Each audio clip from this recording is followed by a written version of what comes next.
What's going on, everybody? Perry up in the front per usual. Jen's there in the back, but you know, she's just there.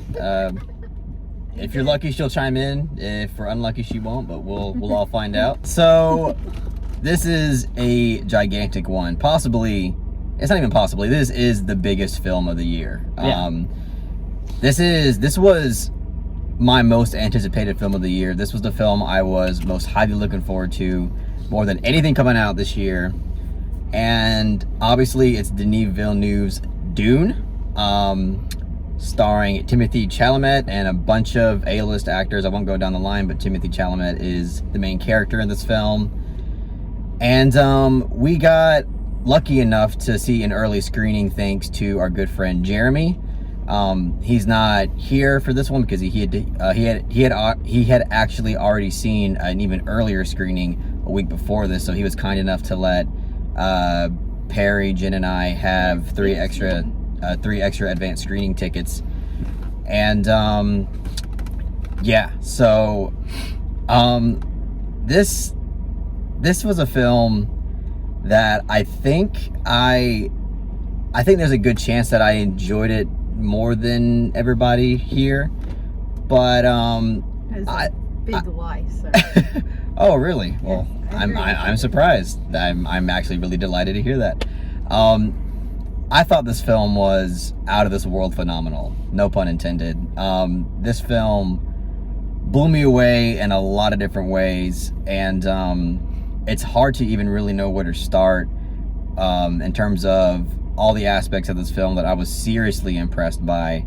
And honestly, this is a film that I can see getting a lot of Oscar love. I mean, I could see this actually sweeping the Oscars in a lot of different ways, even Best Picture, to be honest with you. It kind of has that Lord of the Rings effect, where it's just like so epic and so huge and just so well done overall that it's a film that I could see everybody really loving. But yeah, this film, pretty much everything about it really blew me away. The cinematography, the direction, obviously two of the biggest things about this film that I think really made it an experience. We watched this in IMAX, and I'm so glad that we did, because this really made in my opinion, this is the best theater experience I've ever had in terms of what the film is providing for you as an audience member in the theater. And yeah, so, and I heard a lot of complaints, especially when the trailer came out, of people saying that this film looked dull, like in terms of the color grading and everything. To be honest with you, that never crossed my mind a single time while I was watching this film, just me personally. Like, I never thought the color or a shot looked dull in pretty much any scene. I thought everything looked really gorgeous. And yeah, even the sound design, and I mean, the score I think might divide some people, but I actually really liked the score. I thought it came in and out of the film really well. It's really well incorporated for the most part. And yeah, this really is an epic, huge scale, giant scope type of film that I think exceeds in a lot of different ways. And I'm just really happy that this film ended up being as amazing as I wanted it to be.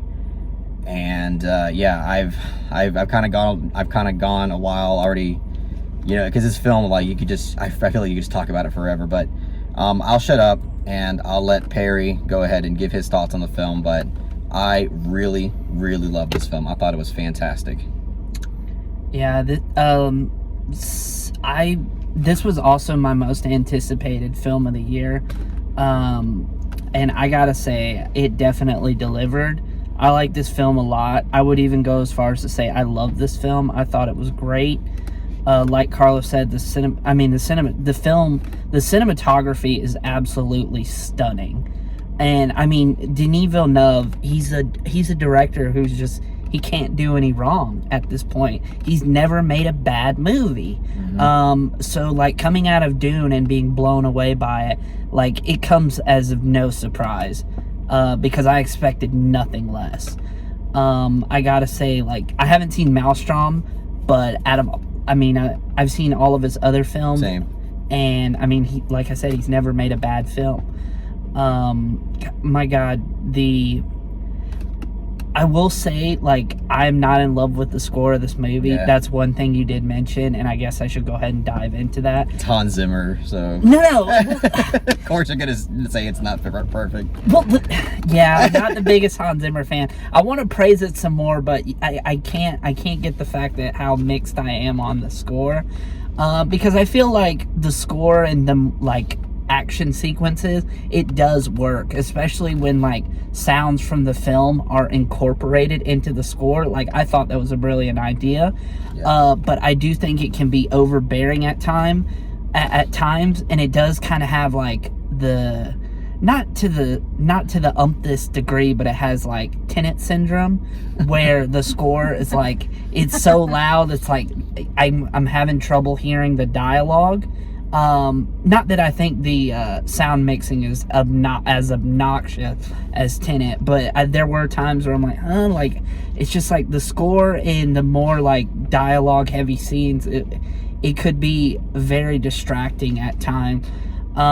Especially like it does take place on a desert planet, and I feel like this cliche is like in every score that takes place in a desert. The Middle Eastern kind of thing. Yeah, the Middle Eastern. Like, I don't know how, like, I obviously can't replicate it, but no, it's Perry, just that was a perfect impression. no.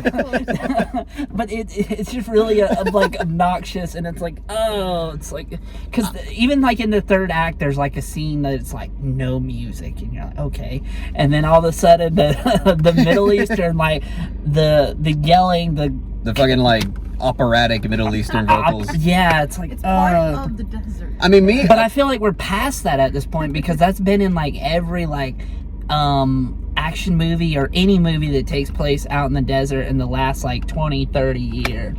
You know, I feel like we're past that at that point, and the fact that they incorporated the score is like, oh god, why? I mean, for me personally, I mean, I'm not gonna say it's not cliche. I mean, I can't make that argument, but for me, it's more about how it's done, and I guess for me, I thought it was done pretty well. Like, I was never like taken out by the film. I found it distracting. But going back to praising the film, because I feel like I'm being a little bit too negative too quickly. It's too late. We already got like 5 dislikes just because of that. It's like, oh, they're complaining about the score. That's so nitpicky. Oh, fuck you guys. Not me, him. All right. No, yeah, me. Okay. I think all the performances were very. I thought everyone was great in the film. Same here. I thought everyone was awesome. Well, except Batista. I'm sorry, Batista did. What, you didn't like him? No, dude, he was literally like breathing really heavily when he was delivering all his lines. It's like, I thought he was awesome. This is a choice, but it's not working for me. And then when he yells, when he's really trying to emote, it's like, dude, you're overacting so hard. And to me, he was the one performance in the movie I found pretty distracting. I heard people complaining about Zendaya's performance. She's hardly in the film, and she's fine. Like, nothing like. Dude, fucking Skarsgård as a villain is amazing. Yes. He's awesome in this film. Yes. I guess Von Trier had nothing to do for him this year. So. Yeah. He's in this. Yeah. And he embodies this villain incredibly well. It was really awesome. I didn't even know he was in this movie. That one, for some reason, flew over my head. For some reason, I think I knew at one point, but I forgot. So when I saw him on screen, I was like, holy shit. And he was incredible in this film. Yeah, dude, like, I can't stress enough how beautifully captured a lot of moments. Yes. Like, Villeneuve, again, like, you can tell that the reason why this film is such an experience and the reason why so many moments are elevated is because of his direction and his vision.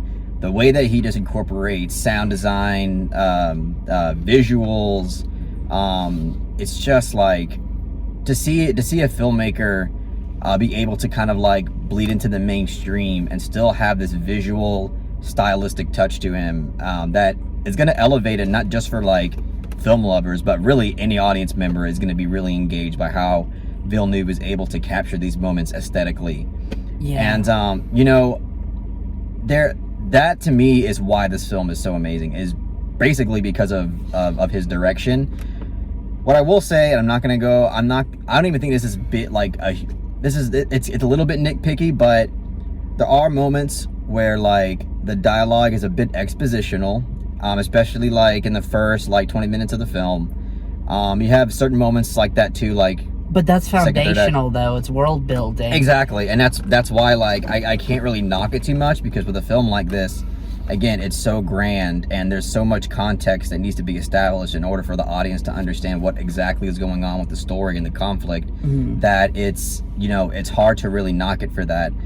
But, you know, it's just, that is, like, if I had to say one thing, that is, like, one thing that when I was watching it, like, I just noticed. I was like, okay, this is the moment where characters are talking, and just, it's basically, this scene alone is basically just here to give audience information. And it felt noticeable, even though it's really hard to knock it. But I just wanted to say that about it. Well, the thing also is, like, what this film struggles from is, like, I'm glad there are 2 parts. I'm excited to see more. But there is a lot of setup and a lot of heavy-handed, like, foreshadowing to what's going to happen in the second movie, which I found distracting at times, because it's like the film is, like, kind of insisting that it's already, like, had a slam dunk. But it's like, we still got like a third act that we still got to, you know, it's like, y'all haven't, like, the first 2 acts of this movie are really great, but I think when I really felt the pacing was the third act, because if I'm being honest, the third act is the weakest part of the film.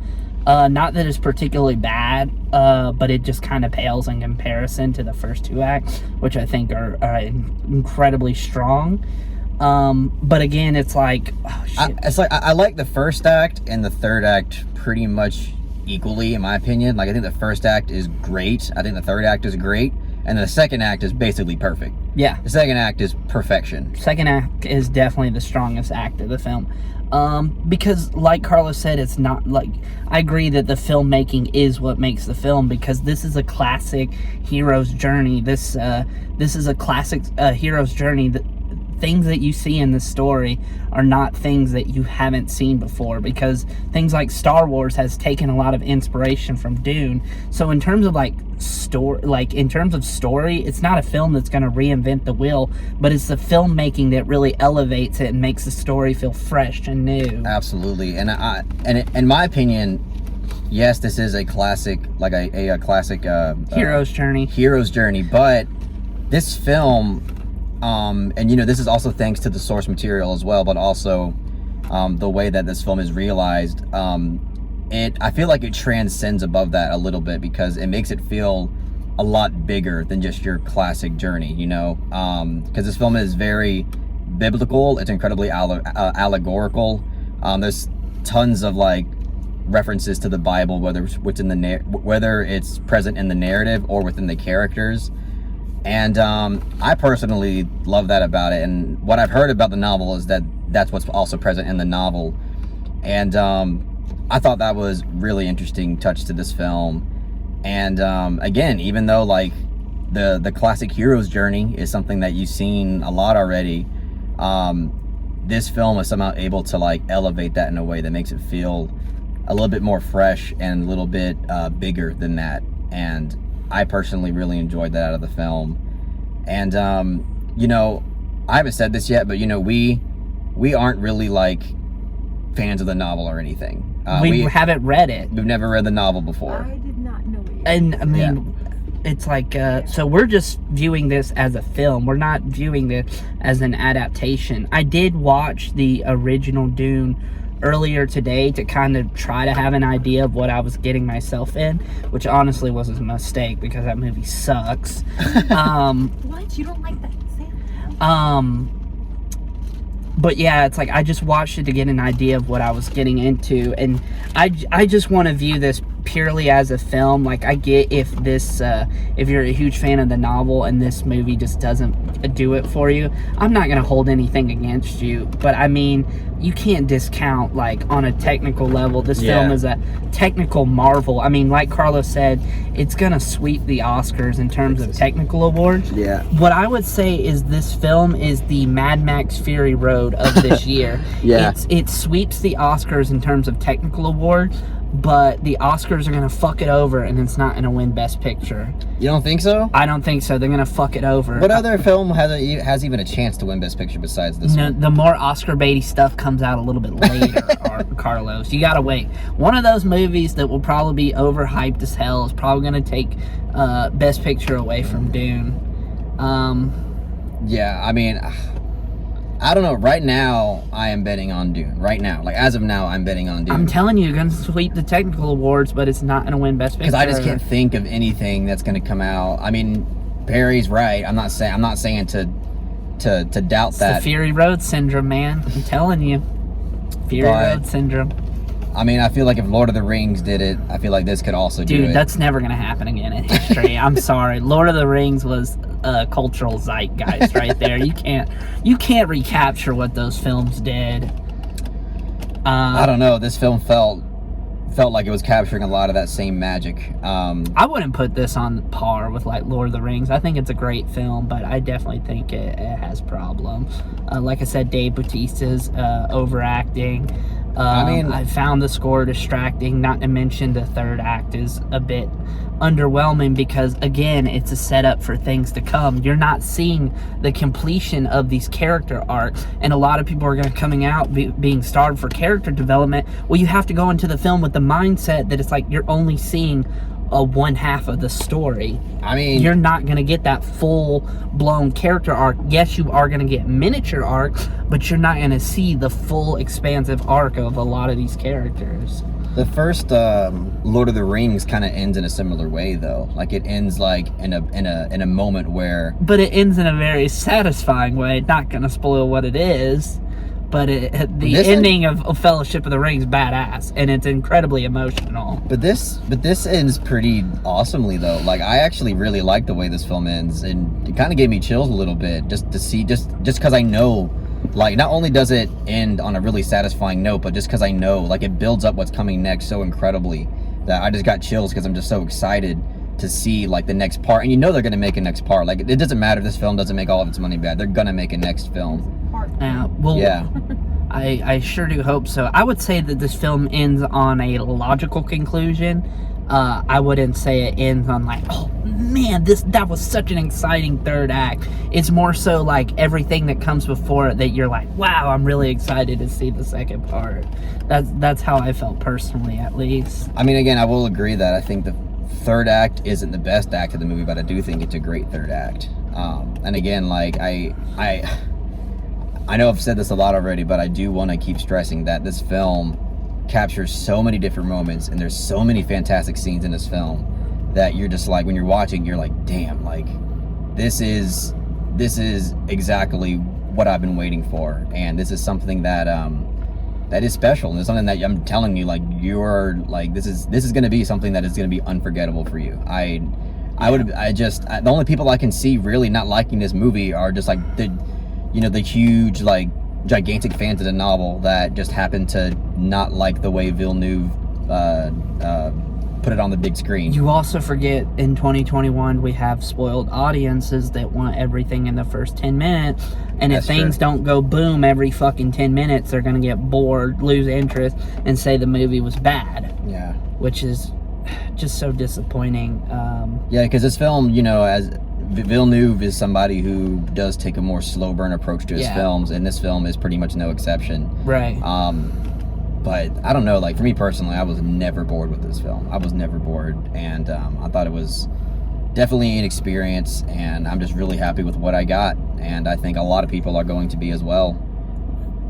No, I think a lot of people are skeptical because, like, this doesn't have the pathos of some of his previous works like Prisoners or Arrival, and I wouldn't say it is as cerebral as something like Enemy or Blade Runner 2049.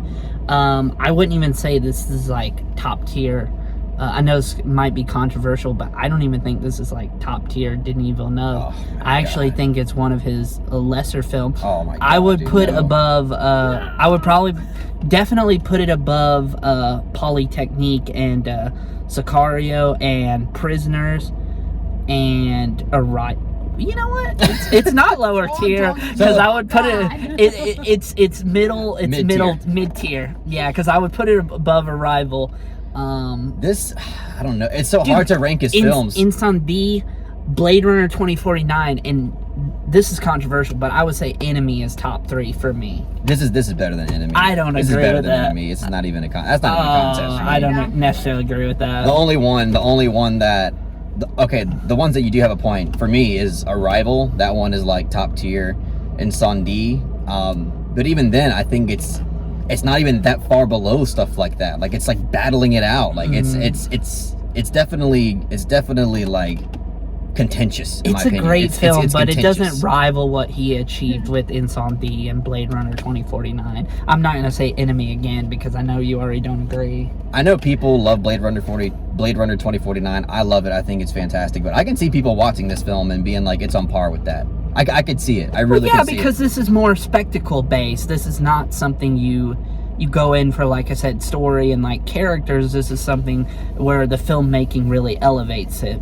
You know, Blade Runner 2049 is, I won't say it's spectacle based, but it is a bit of a spectacle as well. It is an incredibly thought provoking movie though, because it fleshes out the themes that were presented in the original Blade Runner. But again, we're diverting away from Dune. We're just talking about Denis Villeneuve's filmography at this point.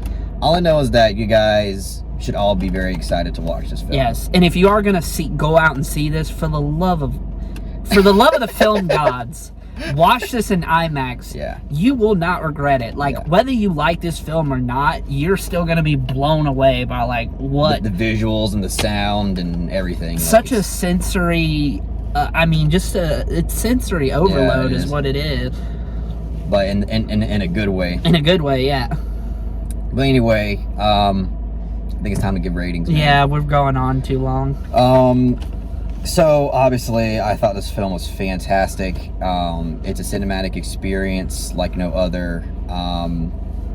Yeah, and again, I think people who, were really excited for this one, I don't think anybody is going to be let down by that. So I'm going to give Dune a solid 9 out of 10. Solid 9. I'm not ready to give it that 10 yet. Who knows? Maybe with time, it could maybe even go slightly down a notch. I don't know. But right now, after my first experience of this film, I'm giving it a solid 9 out of 10. You gotta remember, we're just coming out of the theater. Yeah, just coming fresh out of the theater. Fresh out of the theater. Yeah. So if it seems more like reactionary as opposed to critical, then it's because we literally just got out of the theater. It's by nature. It's by nature. I'm pretty confident on my rating. 5 out of 10. Just kidding. Nah, come on. This film definitely stands out amongst a lot of the mediocre films that have been released this year. And this is definitely my second favorite film of the year behind Titan. I'm sorry, it's second favorite. That's still really high up. I'm going to give it a soft 8 out of 10. Soft 8. Yeah, soft 8. Why am I offended by that? Why are you offended by that? It's my rating. I'm offended a little bit by that. No. But at least it's an 8. At least it's an 8. If you went down to the 7 range, I definitely would have probably kicked you out of this car and made you walk away. Nah. It's definitely a soft 8. Who knows? Like we said, we just got out of the theater. Maybe upon rewatch it could go up. It's not going to go down. It's soft 8 at bare minimum. Okay.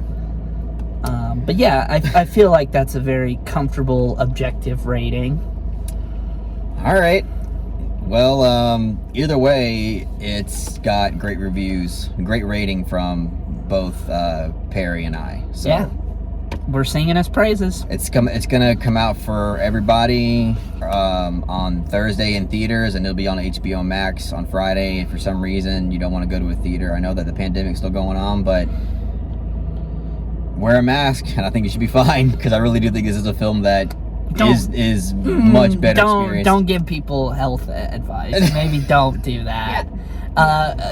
You're lame. Do what you feel. I'm not is giving right. people health advice. But I'm just saying that if you feel safe enough to go out to the theater, see it in IMAX. Watch this now. Maybe that's the best way to say it. I don't know. For me, it's kind of like I'm not saying that this film is like, it's not as good as like Kubrick's like 2001: A Space Odyssey, but it's almost like if that film came out Like, I'm sorry, I'm gonna want to tell people to go and watch the fucking movie in the theater. I wouldn't be comfortable with somebody watching this unless you have a gigantic TV at your home and amazing speakers, and I'd be like, okay, then go ahead. But I just don't feel like it does the film justice, so that's why I'm saying that. Yeah, I mean, all you can do is encourage people to. I'm not saying be safe. Like, yeah, I'm not telling anybody to be reckless. Just, I really wanted to see this in the theater, and I'm just saying go out and see it and be safe. That's all I'm saying. Okay. But yeah. That's all I got to say about Dune, guys.